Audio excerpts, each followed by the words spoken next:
Hi friends, ಎಲ್ಲರಿಗೂ ನಮಸ್ಕಾರ. Friends, ಇವತ್ತು ಮಧ್ಯಾಹ್ನದಿಂದ ನಾನು ವ್ಲಾಗನ್ನು ಸ್ಟಾರ್ಟ್ ಮಾಡ್ತಾ ಇದ್ದೀನಿ. ಇವತ್ತು ಚಿತ್ರಾನ್ನ ಹಾಗೆ ಅದ್ರ ಜೊತೆಗೆ ಶೇಂಗಾ ಚಟ್ನಿನ ಮಾಡೋಣ ಅಂತ ಅಂದ್ಕೊಂಡಿದ್ದೀನಿ. ರೋಡ್ ಸೈಡಲ್ಲೆಲ್ಲ ಚಿತ್ರಾನ್ನ ಕೊಡ್ತಿರ್ತಾರೆ ನೋಡಿ, ಅದ್ರ ಜೊತೆಗೆ ಒಂದು ಚಟ್ನಿ ಕೂಡ ಕೊಡ್ತಾರೆ. ಆ ಚಟ್ನಿ ಇದು ತುಂಬಾ ರುಚಿಯಾಗಿರುತ್ತೆ. ಒಂದು ಸಾರಿ ಟ್ರೈ ಮಾಡಿ. ಅದಕ್ಕೆ ಮೊದಲು ಶೇಂಗಾನ ನಾನು ಸಣ್ಣ ಊರಿನಲ್ಲಿ ಹುರಿದಿಟ್ಕೊಂಡೆ. ಎಣ್ಣೆ ಏನು ಹಾಕೋ ಅವಶ್ಯಕತೆ ಇಲ್ಲ, ಹಾಗೆ ಹುರಿಬೇಕು. ಅದಾದಮೇಲೆ ಇದಕ್ಕೆ ಹಸಿಮೆಣಸಿನ್ಕಾಯಿ, ಒಂದು ಉಳ್ಳಾಗಡ್ಡಿ ಸಣ್ಣದು, ಆಮೇಲೆ ಸ್ವಲ್ಪ ಕರಿಬೇವನ್ನು ಹಾಕಿ ಹುರಿತಾ ಇದ್ದೀನಿ. ಮೊದಲು ಡ್ರೈ ಆಗೇ ಹುರಿರಿ, ಆಮೇಲೆ ಇದಕ್ಕೆ ಒಂದು ಸ್ಪೂನ್ನಷ್ಟು ಎಣ್ಣೆನ ಹಾಕಿ ಹುರಿರಿ. ಇದಕ್ಕೆ ಬೇಕು ಅಂದರೆ ನೀವು ಬೆಳ್ಳುಳ್ಳಿ ಕೂಡ ಹಾಕ್ಕೋಬೋದು. ನಾನಿಲ್ಲಿ ಹಾಕ್ತಾಯಿಲ್ಲ. ನಿಮಗೆ ಬೇಕು ಅಂದರೆ ನೀವು ಬೆಳ್ಳುಳ್ಳಿ ಹಾಕ್ಕೊಳ್ಳಿ. ಆಮೇಲೆ ಇಲ್ಲಿ ಒಂದು ಮಿಕ್ಸರ್ ಜಾರ್ ತೊಗೊಂಡಿದ್ದೀನಿ. ಅದಕ್ಕೇ ಹುರಿದಿರುವಂತಹ ಶೇಂಗಾನ ಇದಕ್ಕೆ ಸೇರಿಸ್ಕೊತಾ ಇದ್ದೀನಿ. ಶೇಂಗಾ ಮತ್ತು ಒಂದು ಸ್ವಲ್ಪ ಹುಣಸೆಹಣ್ಣು ನೆನೆಸಿರುವಂಥದ್ದು 1 ಸ್ಪೂನ್ನಷ್ಟು ಇದ್ದರೆ ಸಾಕು. ಸ್ವಲ್ಪನೇ, ನಿಮ್ಮ ಚಟ್ನಿ ಎಷ್ಟಿದೆ ಅನ್ನೋದ್ರ ಮೇಲೆ ಡಿಪೆಂಡ್ ಆಗುತ್ತೆ. ಹಾಗೆ ಇಲ್ಲಿ ಹುರಿದಿಟ್ಕೊಂಡಿರುವಂತಹ ಮೆಣಸಿನ್ಕಾಯಿ, ಉಳ್ಳಾಗಡ್ಡಿ, ಕರಿಬೇವನ್ನು ಇದಕ್ಕೆ ಸೇರಿಸ್ಕೊಳ್ಳಿ. ಇದಿಷ್ಟು ಆದಮೇಲೆ ಸ್ವಲ್ಪ ಜೀರಿಗೆ ಹಾಗೆ ರುಚಿಗೆ ತಕ್ಕಷ್ಟು ಉಪ್ಪನ್ನು ಇದಕ್ಕೆ ಹಾಕ್ಕೊಳ್ಳಿ. ಹಾಗೆ ನಾನು ಚಿತ್ರಾನ್ನಕ್ಕೆ ಏನೇನು ಬೇಕಲ್ಲ ಎಲ್ಲನೂ ಹೆಚ್ಚಿಬಿಟ್ಟು ಇಟ್ಟಿದ್ದೀನಿ. ನಮ್ಮಮ್ಮಂಗೆ ಹೇಳಿದ್ದೀನಿ ಚಿತ್ರಾನ್ನ ಮಾಡೋದಕ್ಕೆ. ತುಂಬ ಸಿಂಪಲ್ಲಾದ ರೆಸಿಪಿ, ಬಟ್ ನಮ್ಮಮ್ಮ ಮಾಡಿರೋದು ತುಂಬಾ ರುಚಿಯಾಗಿರುತ್ತೆ. ಹಾಗಾಗಿ ನಾನು ಅವ್ರಿಗೆಲ್ಲ ರೆಡಿ ಮಾಡಿ ಇಟ್ಟಿದ್ದೀನಿ. ಇದಕ್ಕೆ ಜೀರಿಗೆ, ಉಪ್ಪು ಎಲ್ಲ ಹಾಕಿದೆ. ಹಾಗೆ ಒಂದು ಸ್ವಲ್ಪ ಸಕ್ಕರೆ ಕೂಡ ಇದಕ್ಕೆ ಸೇರಿಸ್ತಾ ಇದ್ದೀನಿ. ಆಪ್ಷನಲ್ಲು, ಬೇಕು ಅಂದರೆ ನೀವು ಹಾಕೋಬೋದು, ಇಲ್ಲಾಂದರೆ ಬೆಲ್ಲ ಕೂಡ ಸೇರಿಸ್ಕೋಬೋದು. ಕೊನೆಗೆ ಒಂದು ಸ್ವಲ್ಪ ಕೊತ್ತಂಬರಿ ಸೊಪ್ಪನ್ನು ಸೇರಿಸ್ಕೊತಾ ಇದ್ದೀನಿ. ಇದಿಷ್ಟು ಹಾಕಿಬಿಟ್ಟು ಸ್ವಲ್ಪ ನೀರನ್ನು ಇದಕ್ಕೆ ಸೇರಿಸ್ಕೊಳ್ಳಿ. ಸೇರಿಸ್ಕೊಂಡು ನಿಮಗೆ ಯಾವ ಹದಕ್ಕೆ ಬೇಕಲ್ಲ ಆ ಹದಕ್ಕೆ ನೀವು ಇದನ್ನು ರೆಡಿ ಮಾಡ್ಕೋಬೋದು. ನಾನಿಲ್ಲಿ ಸ್ವಲ್ಪ ಗಟ್ಟಿನೂ ಅಲ್ಲ, ತುಂಬ ನೀರಾಗೂ ಅಲ್ಲ, ಆ ರೀತಿಯಾಗಿ ಮಾಡ್ಕೊತಾ ಇದ್ದೀನಿ. ಈಗ ಇದು ಚಟ್ನಿ ನನಗೆ ಒಂದು ಸ್ವಲ್ಪ ಗಟ್ಟಿ ಅಂತ ಅನ್ನಿಸ್ತು. ಹಾಗಾಗಿ ನಾನು ಇದಕ್ಕೆ ಒಂದು ಸ್ವಲ್ಪ ನೀರನ್ನು ಸೇರಿಸ್ಕೊತಾ ಇದ್ದೀನಿ. ನಿಮಗೆ ಎಷ್ಟು ಯಾವ ಥರ ಪ್ರಮಾಣದಲ್ಲಿ ಬೇಕಲ್ಲ ಆ ರೀತಿಯಾಗಿ ನೀವು ಇದನ್ನು ಮಾಡ್ಕೋಬೋದು. ರೋಡ್ ಸೈಡಲ್ಲಿ ಏನು ಬಂಡಿನಲ್ಲಿ ಸಿಗುತ್ತಲ್ಲ, ಅದೇ ರೀತಿಯಾದಂಥ ಟೇಸ್ಟ್ ಇರುತ್ತೆ. ಒಂದು ಸಾರಿ ಟ್ರೈ ಮಾಡಿ. ನಿಮ್ಮ ಮನೆಯಲ್ಲಿ ಎಲ್ಲರಿಗೂ ಇಷ್ಟ ಆಗುತ್ತೆ. ನಮ್ಮ ಮನೆಯಲ್ಲಿ ನಾನು ಫಸ್ಟ್ ಟೈಮ್ ಇದನ್ನ ಮಾಡಿದಾಗ ಎಲ್ಲರೂ ಇಷ್ಟಪಟ್ಟು ತಿಂದಿದ್ರು ಚಿತ್ರಾನ್ನದ ಜೊತೆಗೆ. ಈಗ ಚಿತ್ರಾನ್ನ ಮಾಡ್ತಾಯಿದ್ದಾರೆ ನಮ್ಮಮ್ಮ. ತುಂಬ ಸಿಂಪಲ್ಲಾದ ರೆಸಿಪಿ. ಒಂದು ಬಾಣಲೆ ಕಾಯಕ್ಕಿಟ್ಟಿದ್ದು, ಅದಕ್ಕೆ ಒಂದು ಸ್ವಲ್ಪ ಎಣ್ಣೆ, ಉದ್ದಿನಬೇಳೆ, ಜೀರಿಗೆ, ಸಾಸಿವೆ ಇದೆರಡು ಹಾಕಿಬಿಟ್ಟು ಚಟಪಟ ಅಂದ ತಕ್ಷಣ ಮೆಣಸಿನ್ಕಾಯಿ, ನಿಮಗೆ ಖಾರಕ್ಕೆ ಎಷ್ಟು ಬೇಕೋ ಅಷ್ಟು ಮೆಣಸಿನ್ಕಾಯಿ, ಆಮೇಲೆ ಉಳ್ಳಾಗಡ್ಡಿನ ಇದಕ್ಕೆ ಸೇರಿಸ್ತಾ ಇದ್ದಾರೆ. ಉಳ್ಳಾಗಡ್ಡಿ ಕಲರ್ ಬರಬೇಕು, ಅಲ್ಲಿ ತನಕ ನೀವು ಇದನ್ನು ಫ್ರೈ ಮಾಡಬೇಕು. ಸಾಮಾನ್ಯವಾಗಿ ಎಲ್ಲರ ಮನೆಯಲ್ಲೂ ಚಿತ್ರಾನ್ನ ಮಾಡ್ತಾರೆ. ಹಾಗೆ ಕೊನೆಗೆ ಇದಕ್ಕೆ ನಾನು ಕರಿಬೇವನ್ನ ಹಾಕಿದ್ರು ಅವರು. ಹಾಕಿ ಚೆನ್ನಾಗಿ ಒಂದು ಸಾರಿ ಮಿಕ್ಸ್ ಮಾಡ್ಕೋಬೇಕು. ಒಗ್ಗರಣೆ ಏನಿದೆಯಲ್ಲ ಅದು ತುಂಬಾ ಇಂಪಾರ್ಟೆಂಟು ಚಿತ್ರಾನ್ನಕ್ಕೆ. ಈ ಒಗ್ಗರಣೆಯಿಂದನೇ ರುಚಿ ಬರೋದು. ಹಾಗೆ ರುಚಿಗೆ ತಕ್ಕಷ್ಟು ಉಪ್ಪನ್ನು ಸೇರಿಸ್ಕೊಂಡ್ರು. ಆಮೇಲೆ ಸ್ವಲ್ಪ ಹುರಿದಿರುವಂತಹ ಶೇಂಗಾನ ಇದಕ್ಕೆ ಹಾಕ್ತಾ ಇದ್ದಾರೆ. ನೀವು ಶೇಂಗಾ ಹುರಿದಿರೋದಿಲ್ಲ ಅಂದರೆ ಎಣ್ಣೆಯಲ್ಲಿ ಮೊದಲೇ ನೀವು ಶೇಂಗಾನ ಹಾಕೋಬೇಕಾಗತ್ತೆ. ಹುರಿದಿರೋದಿದ್ದರೆ ಈ ಟೈಮಲ್ಲಿ ಶೇಂಗಾನ ಹಾಕ್ಕೊಳ್ಳಿ. ಆಮೇಲೆ ಇದಕ್ಕೆ ಒಂದು ಸ್ವಲ್ಪ ಅರಿಶಿನ ಪುಡಿ ಎಲ್ಲನೂ ಮಿಕ್ಸ್ ಮಾಡಿಬಿಟ್ಟು ಕೊನೆಗೆ ಇದಕ್ಕೆ ನಿಂಬೆಹಣ್ಣನ್ನು ಹಾಕ್ತಾಯಿದೆ. ಅರ್ಧ ನಿಂಬೆಹಣ್ಣನ್ನು ಹಿಂಡ್ಬಿಟ್ಟು ಹಾಕ್ತಾಯಿದ್ದಾರೆ. ನಾನು ಕೂಡ ಚಿತ್ರಾನ್ನ ಮಾಡ್ತೀನಿ, ಬಟ್ ನನ್ನ ಕೈಯಲ್ಲಿ ನನಗೆ ಅಷ್ಟು ಇಷ್ಟ ಆಗಲ್ಲ. ನಮ್ಮಮ್ಮ ಮಾಡಿರೋದಾದರೆ ನನಗೆ ತುಂಬ ಇಷ್ಟ ಆಗುತ್ತೆ. ಹಾಗಾಗಿ ನಾನು ಅವ್ರ ಕಡೆ ಇವತ್ತು ಮಾಡಿಸ್ತಾ ಇದ್ದೀನಿ. ಅಮ್ಮ ಮಾಡಿರೋದು ರುಚಿನೇ ಬೇರೆ ಇರುತ್ತೆ.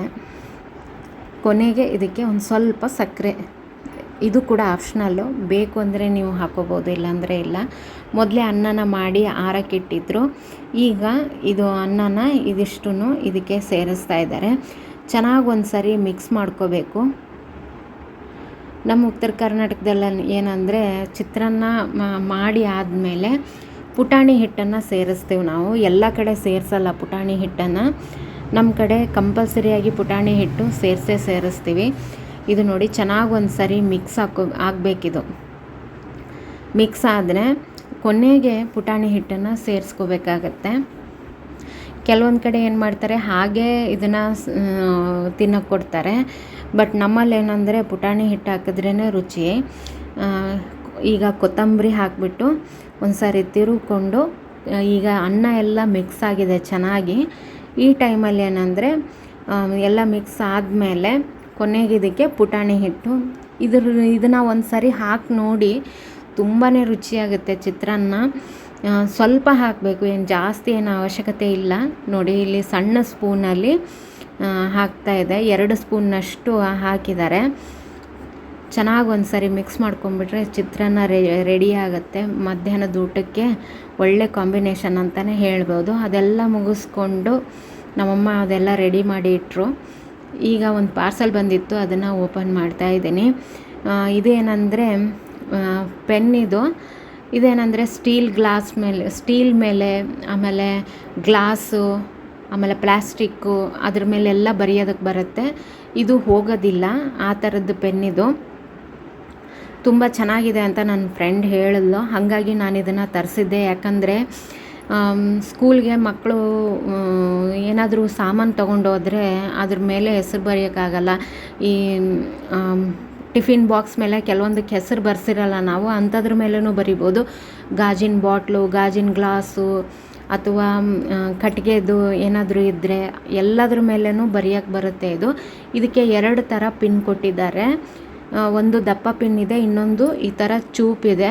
ಇದನ್ನೇನೆಂದರೆ ಶೆಲ್ಲಿಂದ ಆಪ್ರೇಟ್ ಮಾಡುವಂಥದ್ದಿದು. ಅದಕ್ಕೆ ಶೆಲ್ ಇರಲಿಲ್ಲ ನನ್ನ ಹತ್ರ, ಹಾಗಾಗಿ ಅದನ್ನು ನೆಕ್ಸ್ಟ್ ನಿಮಗೆ ತೋರಿಸ್ತೀನಿ ಅದು ಯಾವ ರೀತಿ ವರ್ಕ್ ಮಾಡುತ್ತೆ ಅಂತ. ಅಷ್ಟರಲ್ಲೇ ನಮ್ಮ ಮನೆಯವರು ಮತ್ತು ಮಗಳು ಇಬ್ಬರು ಬಂದರು. ಶನಿವಾರ ಆಗಿದ್ದರಿಂದ ಬೇಗ ಬಂದರು. ಅವ್ರಿಗೂ ಕೂಡ ಊಟಕ್ಕೆ ಹಚ್ಕೊಟ್ಟೆ. ಅವರು ಈ ಚಿತ್ರಾನ್ನ ಮತ್ತು ಚಟ್ನಿನ ತುಂಬ ಇಷ್ಟಪಟ್ಟು ತಿಂದರು ಅವರು. ಮಧ್ಯಾಹ್ನ ಅವಳನ್ನ ಒಂದು ಸ್ವಲ್ಪ ಹೊತ್ತು ಮಲಗಿಸ್ಬಿಟ್ಟು ಮತ್ತೆ ಸಂಜೆಗೆ ಅವಳನ್ನ ರೆಡಿ ಮಾಡಿಬಿಟ್ಟು ಇಲ್ಲಿ ಮೇಳಕ್ಕೆ ಕರ್ಕೊಂಡು ಬಂದಿದ್ದೀನಿ ಆಟ ಆಡೋದಕ್ಕೆ. ತುಂಬಾ ಖುಷಿಯಾದ್ಲು ಅವಳು. ಈ ರೀತಿ ಆಟ ಆಡೋದಂದರೆ ಅವಳು ತುಂಬ ಖುಷಿಯಾಗುತ್ತೆ. ನೋಡಿ, ಅವಳ ಮುಖದಲ್ಲೇ ಕಾಣ್ತಾ ಇದೆ ಎಷ್ಟು ಖುಷಿಯಾಗಿದ್ದಾಳೆ ಅಂತ. ಬೇಗ ಹೋಗೋಣ ಬಾ ಅಂತ ಹೇಳಿ ಕರಿತಾ ಇದ್ಲು. ನಾನು ವಿಡಿಯೋ ಮಾಡ್ತಾಯಿದ್ದೆ, ವಿಡಿಯೋ ಮಾಡೋದು ಬಿಡು, ಬೇಗ ಬಾ ಅಂತ ಇದ್ಲು ಅವಳು. ಯಾಕಂದರೆ ಫಸ್ಟ್ ಹೋಗಿ ಯಾವ್ದು ಆಡಲಿ ಯಾವ್ದು ಬಿಡಲಿ ಅಂತಿರ್ತಾಳೆ. ಅವಳಿಗೇನಂದರೆ ಒಂದು ಆಟ ಆಡ್ತಿರ್ಬೇಕಾದ್ರೇ ನೆಕ್ಸ್ಟ್ ಯಾವ್ದು ಆಟ ಆಡಬೇಕು ಅನ್ನೋದೊಂದು ತಲೆನಲ್ಲಿರುತ್ತೆ.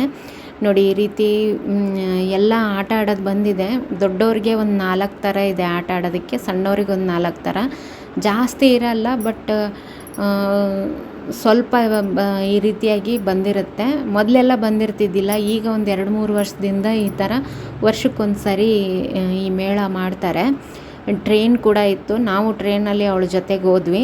ಇದೊಂದು ಬಲೂನಿಂದಿದೆ, ಇದಕ್ಕೇನಂತಾರೆ ಅಂತ ಗೊತ್ತಿಲ್ಲ, ನಿಮ್ಗೆ ಯಾರಿಗಾದ್ರೂ ಗೊತ್ತಿದ್ದರೆ ಹೇಳಿ. ಇದನ್ನು ಆಟ ಆಡೋಕ್ಕೆ ಇಷ್ಟಪಡ್ತಾಳೆ. ಬಟ್ ಏನಂದರೆ ಈ ಸರಿ ಇದು ಚೆನ್ನಾಗಿರಲಿಲ್ಲ, ಮಕ್ಕಳು ಸರಿಯಾಗಿ ಆಡೋಕ್ಕೆ ಬರ್ತಿರಲಿಲ್ಲ. ಅದು ಜರಿಯೋಕ್ಕೇನಂದರೆ ಕಷ್ಟ ಆಗ್ತಾಯಿತ್ತು. ಕೆಲವೊಂದು ಕಡೆ ತುಂಬಾ ತೆಗ್ಗು ಥರ ಇತ್ತು. ಹಾಗಾಗಿ ನಾನೇನು ಮಾಡಿದೆ, ಅವಳಿಗೆ ಬೇಗ ಕರ್ಕೊಂಡೆ. ಯಾಕಂದರೆ ಕೆಳಗಡೆ ಬಿದ್ದರೆ ಪೆಟ್ಟಾಗುತ್ತೆ, ಇದರಲ್ಲೂ ಬಿದ್ದರೂ ಪೆಟ್ಟಾಗುತ್ತೆ ಫ್ರೆಂಡ್ಸ್. ಇದು ನೀವು ಆಟ ಆಡಿಸ್ಬೇಕಾದ್ರೆ ಒಂದು ಸ್ವಲ್ಪ ಹುಷಾರಾಗಿ ಆಟ ಆಡಿಸಿ. ಯಾಕಂದರೆ ಕೆಲವೊಂದು ಸರಿ ಉಲ್ಟಾ ಬಿದ್ದರೆ ಗೋಣು ಮುರಿಯೋ ಚಾನ್ಸಸ್ ಇರುತ್ತೆ, ಕುತ್ತಿಗೆ ಎಲ್ಲ ಮುರಿಯೋ ಚಾನ್ಸಸ್ ಇರುತ್ತೆ. ಅದಕ್ಕೆ ನೀವು ಅದನ್ನ ನೋಡಿಕೊಂಡು ನೀವು ಆಟ ಆಡಿಸ್ಬೇಕಾದ್ರೆ. ಹಾಗೆ ಟ್ರೈನಲ್ಲೂ ಕೂಡ ಕೂತ್ಕೊಂಡ್ವಿ, ಅವಳ ಜೊತೆಗೆ ಒಂದು ರೌಂಡ್ ನಾವು ಕೂಡ ಹಾಕಿದ್ವಿ. ಇದು ಇವತ್ತಿನ ಒಂದು ಸಣ್ಣ ವ್ಲಾಗ್ ನಮ್ಮದು.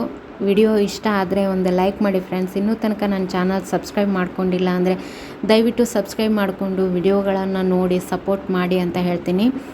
Thank you friends, bye.